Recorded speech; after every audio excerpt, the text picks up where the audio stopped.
Hi, I'm Phil Anderson and welcome to my channel. I've been a property investor now for over 30 years and I've watched investors continue to make the same common investment mistakes.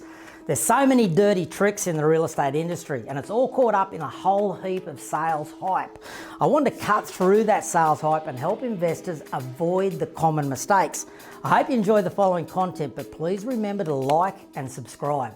G'day listeners and viewers across the country. This is another episode of Street Smart Property Investing. So thanks for joining us, and as always I'm joined by two of the gentlemen that I like to have on board, known and trusted to many people around Australia, one of Australia's most loved and respected property investment advisors, Mr. Gordon Ruddy, and of course Trent Durrington, the bulldog, the safeguard of many property investors that need the services of finding what is the right area to go into, the right developers to potentially buy stock off, and so forth, and very much a key part of my safety mechanisms as I'm navigating the national property markets is using someone like Trent to be able to help me navigate where those growth corridors are and what will be safe and effective as a property investor.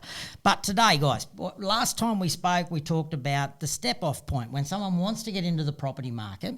And of course, we've identified 5 key topics that we're going to unfold 5 podcasts in a row. Last week being number 1, we talked about that step-off point. When an investor wants to start that journey towards buying a property, what would be the first initial step? And what we discussed was obviously getting buyer ready first, understanding what you can do with your finance, understanding what you want to achieve, timelines, objectives, etc., so that you're not just jumping in and buying something and hoping it's all going to work out great.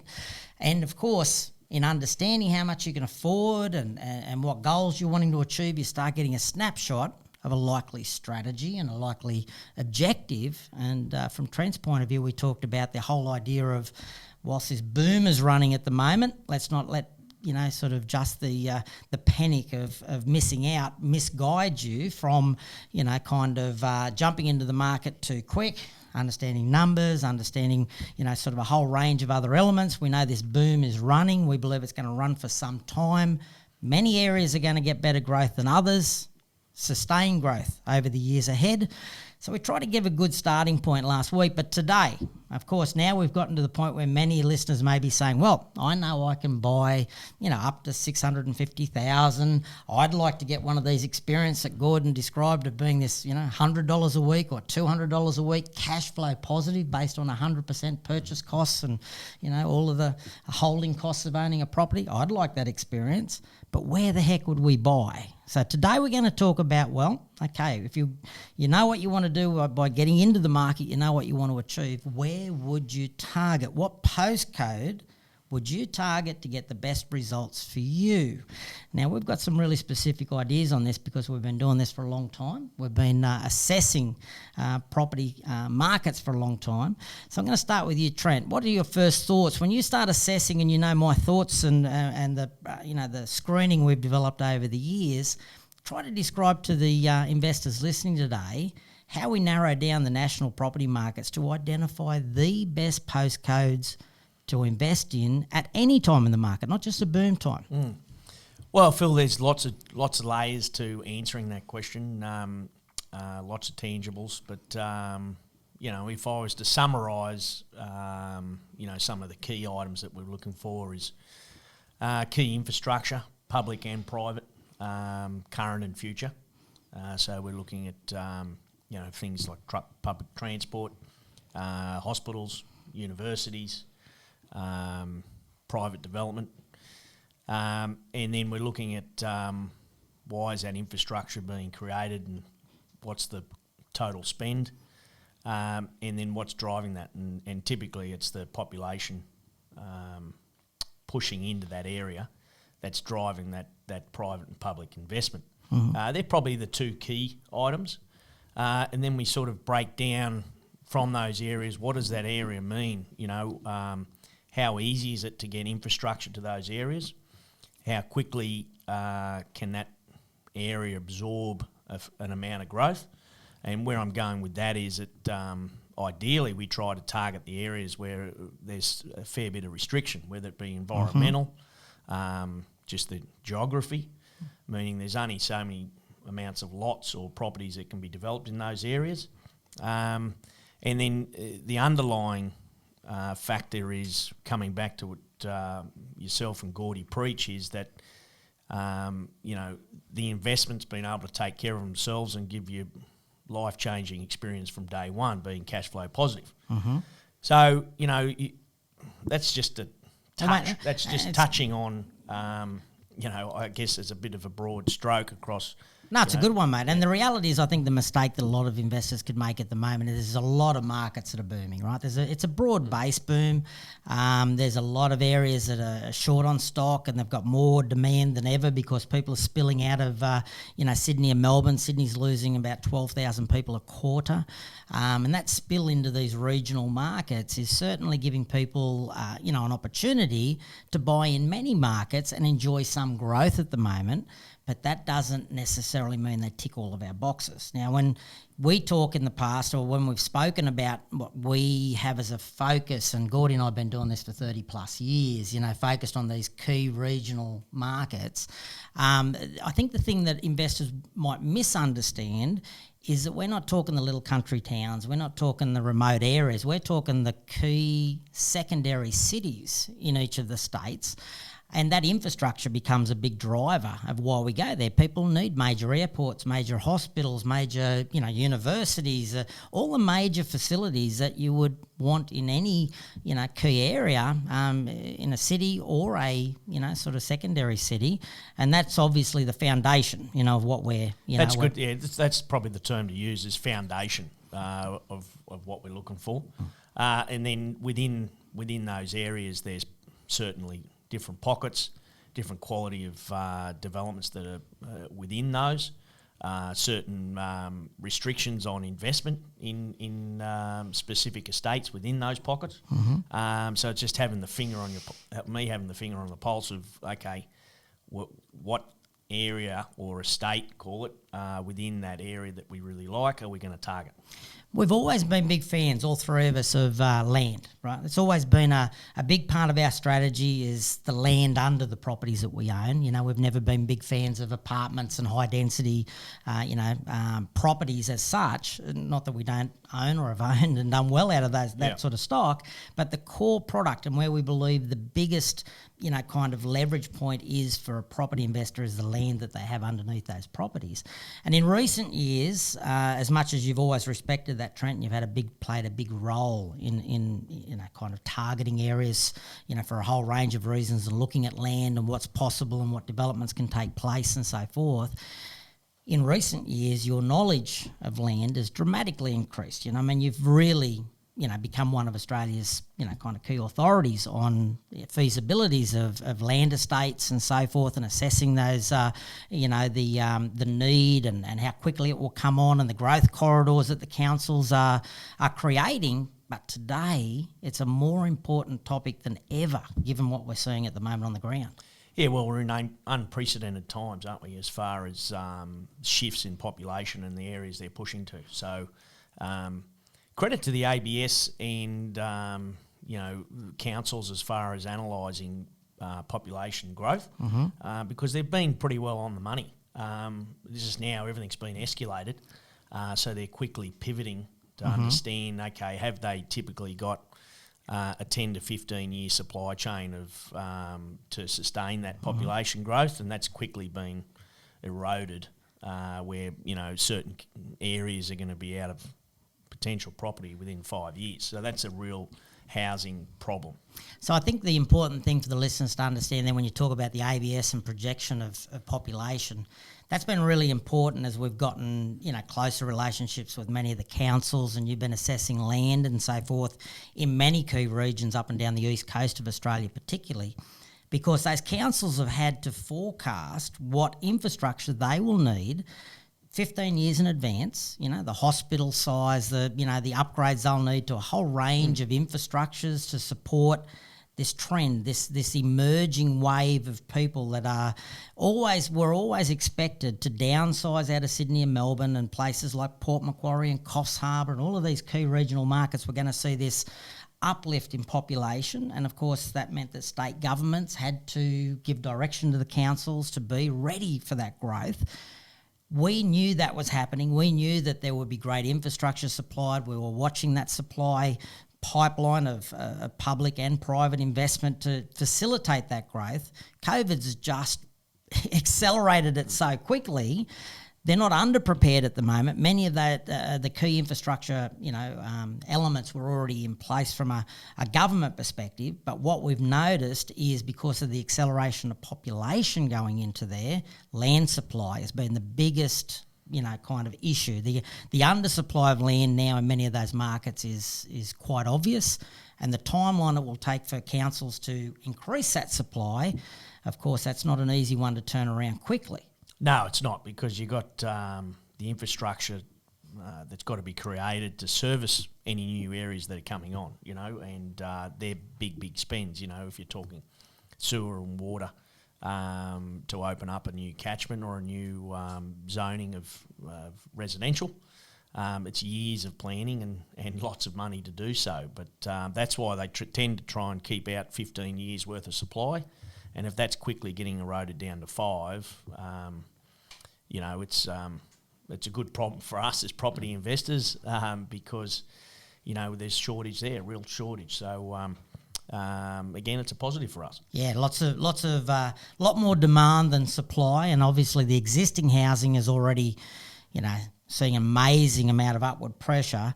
We've tended to have in the past an opportunity to be able to do a totally different analysis when we're buying land and we're building properties on those particular lots of land, because it's very much a mechanical exercise. It's a price per square metre exercise, and you can make a very numerical, unemotional decision. Yep. But now we're starting to see those lines start to cross a little tiny bit, because we're now got the home owners that want to buy in those markets because they can't get existing housing. And we're also starting to see our investors that are able to get hold of land, and we're doing this with people every day. More people than ever need our help more than ever. They can't get into the market without us. That's right. At the moment. And I've seen you run those numbers in recent weeks, and people that are buying now can nearly compare to existing properties a couple of streets away in the previous stages of these estates, and the existing housing selling for $100,000, $150,000, $200,000 more than an investor, if they can get the land, is building. It's a bizarre situation, right? It was a good example of that late last week. So there's some good opportunity, 100% some good opportunity and opportunity for capital growth. That's built in. As soon as you finish construction of your house. Yeah, that wave that's pushing through those growth corridors. If you can put yourself in the pathway, I think it's an amazing opportunity for an investor. But it all comes down to infrastructure, all comes down to the amount of people that want to move into that area because of the infrastructure. And we're not just getting some short-term growth, we're getting sustained growth over the next 3 to 5 years minimum, and obviously cycle after cycle, not just one grab because of COVID and people are racing off to the bush. We're talking about these key secondary cities that are going to become, I think, true powerhouses over the years ahead. Yeah, I think so, and everybody understands it now too. They acknowledge it. They're getting it right. Investors are becoming really comfortable with it. They are because they know how they feel post COVID, and the shift they've had in their lifestyle. And they can relate. No, they get it. Yeah, I think there used to be a time when somebody would leave Sydney and move to one of those regional markets, and people used to think, I wonder what went wrong maybe with their business or whatever. They got to do that. Now I'm seeing people leave Sydney and move to one of those regional markets, and people are envious. They're kind of going, oh, how lucky are they? They can have that lifestyle, right? It's a totally different scenario. Really cool. I'm starting to hear more too, it's shifting around a little bit, pivoting a little bit, but also the redesign of office space within the cities, accommodating for workers that are going to be maybe only in working the office, remotely, spending limited time in the office, more open area, all those sorts of things. So developers are redesigning, retrofitting existing buildings. One thing that comes to mind for me there, mate, is we've been on Zoom calls in recent weeks, and the people are sitting in like sound studios. Yeah. You know what I mean? You look at their background and you go, wow, they've got a really purpose-built Zoom room. You know what I mean? Yeah. They're sitting on Zoom having chats with us, and we're going, wow, that company's really set them up to go in and have appropriate Zoom call conversations. In it's a trend, right? It's a change. It's because of this remote working kind of, and the volume of people that are now doing business on a regular basis via video chats. Yeah, interesting. Let's talk about investors, though. We started touching on it, Mr. Ruddy. How are you, Gordy? Great today. Great, mate. It's a shame you're not normally so cheerful and positive, mate. This guy's always positive, always cheerful. How much exercise did you do this morning? This morning, about an hour. About an hour, not too much this morning. Not too much this morning. But over the weekend was a bit more. You're about to walk from the Gold Coast to Sydney, aren't you? Yes. Gold Coast to Sydney to my raise biggest awareness. challenge yet. Yeah, raise awareness for organ donation. Exactly. Absolute legend. How many kilometres a day will you be walking? About 70. 70 kilometres a day. So I'm working out my strategy. Over the weekend in my training, I was going, if I run a little bit, walk a little bit, I can spend a few less hours on my feet. So I think that'll work out. I can save myself about 2 hours a day, I think, if I throw a little bit of running in. I should go good at that because I can run a little bit and I can walk a little bit. I should be. I'm ready. Yes, come on, join me. I like the company. I'll definitely join you on one of the days. I'll ride down on one of my bikes and join you for 10 minutes, and we'll do a podcast on the run or something. Look forward to that. I got my hands-free selfie stick being made at the moment. So I can walk and work and talk and chat. I don't know where that selfie stick's coming from. Where's that selfie stick jumping out from, right? That's a sight. A hands-free selfie stick. Yeah. Right. Does it come from here or does it come from up in front? You know, yeah. It'll come from there and sit out right in front there like that. There you go. That's something hands-free. different. That's something different. I'll get a photo of that. That'll be the photo to get, the photo of you with the selfie stick. Well, on one of the podcasts, you'll have to live cross to me and we'll be walking we'll down do the that. highway. We'll do that. We'll do that. It's on. So talk about investors. Now, of course, you know well. You love the things that Trent and I are researching. You love the thought process that goes into it. You've been a big fan of it yourself. You've contributed to it yourself over the years. And you and I, like I said, we've had a passion for that sweet spot in the Australian property market where we can pick reliably good markets that have enjoyed. We could take the Pepsi Challenge for capital growth with most suburbs of Sydney and Melbourne. Those big key regionals are totally underestimated, in my opinion. But obviously, from an investor's perspective, and you're dealing with them all day, every day, and you have been for 30 years now. Give the investors a bit of an idea as to what you think are the key things that you would want to be looking for, when Trent's picking out an area. What are the questions you've got for him, and, what are the things you think investors should be looking for? So as you know, with the investors I work with, we work from a criteria. We've got about 20 plus checkpoints that we go through. Mm-hmm. Now, the first 3 or 4 is what we're talking about today. So the first thing that I've got at the top of my list is, we want to know that there's going to be capital growth. Uh-huh. And not just, you mentioned before, not just a short-term capital growth. We want to, take a bit of a step back and have a look at what's happened, over time. Mm-hmm. We don't want to see where, for a couple of years we had a spike, but that was because it was a mining town and... Yeah, something was happening that was something unique. Something just happened. It was unique, but it passed very quickly, and and we've gone back into a flat spot. So we want to identify a location that's going to give us capital growth. Well, just on that topic, Gordy, you were with me holding my hand. I was going to say, but maybe that's not exactly what was happening. But linked arms with me at the time when the mining boom was on. And you know how much criticism I was under with regards to why aren't we going to these mining regions? Why aren't I taking the investors with me into those regions to get those amazing returns and this amazing capital growth? But you shared and you helped me become comfortable in the idea of the risk factor was way too high. It was just there was too many limited factors that were driving that boom at the time. And gave me the confidence to, stand strong and say, no, we're not going there. We're steering clear of that. That does not tick all of the boxes, and because it doesn't, it's too risky for most investors to go there. And within 3 or 4 years, of course, we were proven right. We had to wear a bit of, harsh criticism for a couple of years, but that was a big factor. So back on track. So you're talking, of course, the infrastructure and the drivers that you see that are important, and capital growth in the short term and the long term is going to be important. And then the second one would be the demand. We've got to know that there's demand. Like right now, we can basically go anywhere and go, wow, vacancy rates are 0.1 or 0.2.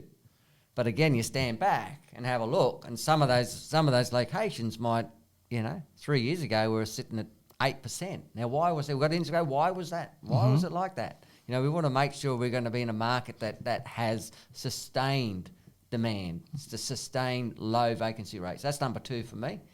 Any comments on that? Well, low vacancy rates for the listeners that probably don't understand vacancy rates. We talk about that 3.5% vacancy rate level being a pretty balanced market, which means out of every 100 properties that are available for rent in a local market, 3.5 of those are vacant at any one time. It's a very low percentage compared to America and some others. It's maybe a quarter of what they experience, but we've become so used to it. We've tracked it so closely, and you and I, pretty much, for the last 15 years at least, we've used probably 2.5% as our benchmark. We try to stay under, and that's a nice. And I mean, it's consistently under that. It doesn't have like 5-6%, and then it drops down and whatever. Consistently under about 2.5%. So that would be an example. Yep, that's nice. So that's number 2 in a hierarchy of what we look for, and then number 3 is where the affordability comes in for my investors.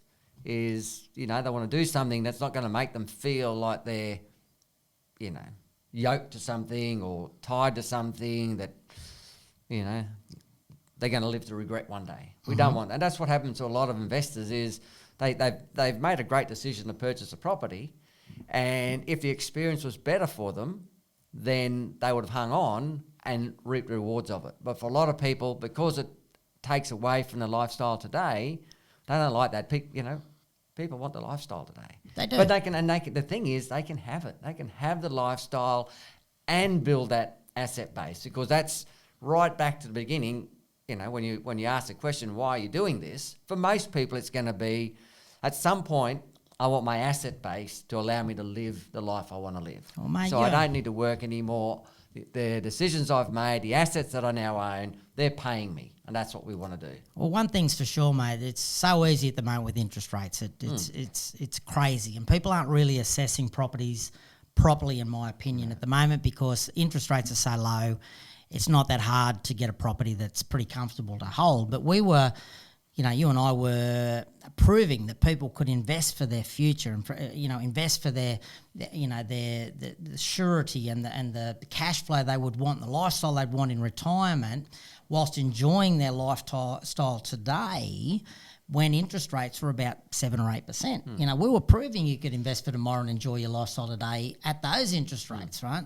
And those same foundations and that same expectation is stayed strong. We still have that same expectation, the same checklist. We've just gotten better at applying it.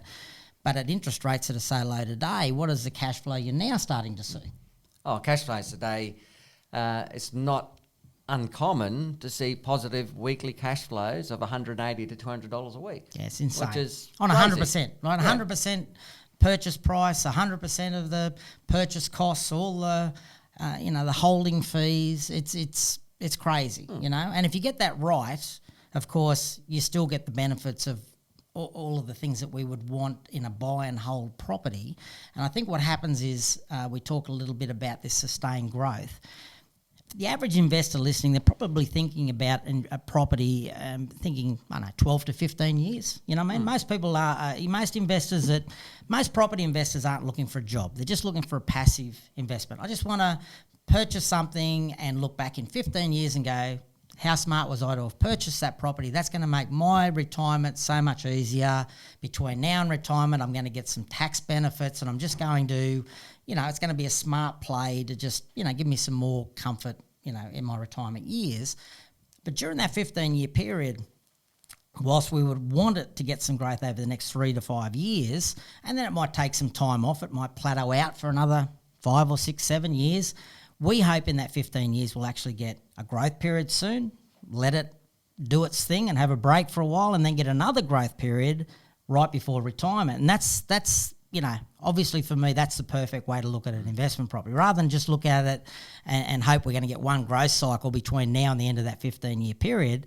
I like to give ourselves the best possible chance that we're going to get a growth period soon, Of course, no market's going to continue to run for 15 years, but it might take a break, and then we might get another second growth period before we get to the end. Now that changes a lot, right? But you need the good infrastructure. You need the good dynamics that market is going to have substantially more population, substantially more uplift under the land values in the areas that are now, without any land supply. It's all elements have to come together, right? Yeah, that's right. And historically, that's very reasonable to get the 2 cycles within 15 years. The numbers look, which Gordy runs, look a whole heap healthier. You get the 2 runs within the 15 years. Well, we never forecast that. We forecast it on 5% average capital growth. Yeah. When we're doing our forecast figures, because, we don't want to be putting a crystal ball out there, but, but we know from experience. We've seen what happens, mate. We've seen it done. Yeah. Yeah, and the realisation of some of the areas that we've always liked and targeted, it might be a couple of years yet to really see those gains based on areas with the geography and ecology, just no more land to come on. I think that's a key thing. Even pockets in southeast Queensland where there's no more land to come on, those areas that are highly desired areas to get into, I don't think we really understand what the growth's going to be over the next few years. I don't think there's a better example of it than southeast Queensland. I'm seeing these A-grade areas, B-grade areas, C-grade areas, and the A-grade areas are all but gone. There's no land left, right? The B-grade areas have probably got many of them where we might have been able to find, 10 or a dozen postcodes that would have had, land, accessible in those B-grade areas. I think by the end of the year it'll be probably half that, right? So over the next 18 months, I think the C-grade areas, those outer lying growth corridors, will be the new B grades. Yeah. It's all changing. Yeah. There's the C grade areas of, I guess if you talk about those, not to put them in the C. I hate to use that example, but I think it's an easy way to put it. Because there's always a bum for a seat, and they're desirable areas. Yeah. They could be close to jobs. They're highly desired, master plan communities, great for first and second home buyers. Quality investment.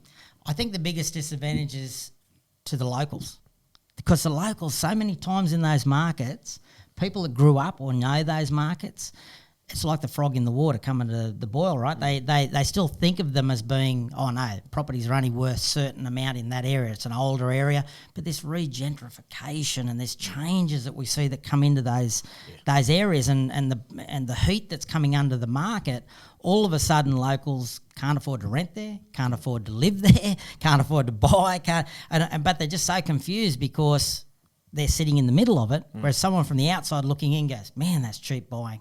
Look at what's happening there. Look what's going to happen there over the next 5 or 10 years. So there's plenty of areas like that as well. Yeah, no, exactly. I see it all the time. I saw it over the weekend playing my son's sports, which I was coaching incidentally. But and you lost in the grand final, mate. How disappointing, right? It was a rough night. But an area that's the regentrification is happening and some untouched area, and I was like, wow, this is give this another 5 years. Now's the time to be buying in there. Even that pocket you were in is one of the strongest population growth areas and job creation areas in Queensland. Yeah. So exciting. If it doesn't double in the next 7 years, I'd be surprised. Yeah. Well, look, guys, it's been a really good topic. Of course, we started this 5-part series talking about, please, stop and think about why you want to buy property before you just jump into the market. Today, we've tried to touch on our thoughts around how do you pick the right postcode, because, all of us would totally agree that, you go into a postcode, and we're going to talk next podcast, we're going to talk about what property would we pick in those postcodes, which will, for an investor, be, I think, gold. But when you're picking those postcodes for us, we're looking for areas that have got growing infrastructure, growing population, a trend towards, a tightening of supply, which means land's running out, properties aren't abundant. There's always been a tightness to the rental supply, in that area, and it's only bound to get tighter and tighter as, these market conditions change. It's those areas that are not going to just give us great growth over the next few years. They're going to continue to give us growth if we hold that property over the longer term. Any last comments? Think you've got it pretty well there, summed it up pretty well today? I think that's it. There's lots and lots of layers within the bigger picture of an area, and then we drill down into the very detail, even orientation of a dwelling, location to a park. Yeah, some cool stuff to do in the next step, right? Is it a young family? Lots and lots of layers to selecting the specific property. Yeah, and Mr. Ruddy? I think it's coming back to the criteria. It's follow the rules. If you follow the rules, and there are rules out there for us to follow, and it's, has it got this, which we say capital growth is so important for us because that's, at the end of the day, that's what we really want. We want to build and increase that value of our asset base, because the bigger the asset base, the yield that we get from that is going to be bigger, and that's what's going to be our income in the future. Absolutely. It's like, people that are trading in shares, they can get lucky in one thing. All the rules go out the door. They start buying things that haven't checked the fundamentals of that company, and it all falls to pieces. So being strict and following the guidelines, which we help our investors with, that's the key. Making sure each of those key principles we follow, which is capital growth, supply and demand, which is the vacancy rate. We want to keep that vacancy rate low. And then the yield is so important as well. And of course, from Trent's perspective, it's all to do with, the proof and the knowledge that area is going to grow substantially in population consistently over time, and the massive infrastructure investment, which almost is a self-fulfilling prophecy, because every hospital you build, every university you build, all of that stuff that happens, jobs are created, people are attracted to that area, but there are defined areas that are designated as growth, centres, and we try to stick to those secondary cities as well, but the secondary cities, we don't tend to drop off and go down to the littler towns that haven't got that planning for infrastructure growth. Yeah, that's it. It's a summary. I guess it's our titles and street smart property investing. It's being on the ground and keeping the discipline. Being street smart. Yeah, good on you. Well, let's next time, guys, let's regroup and we'll talk about what we'd buy in the market. Hopefully the listeners got a little bit of good content today, and we'll talk again soon, guys. Good on you. Thanks, Phil. Thanks, Trent. Cheers. Thanks for watching, guys. Don't forget to subscribe, and also feel free to leave me a question. I look forward to helping as many property investors as possible. Take care, and we'll talk soon.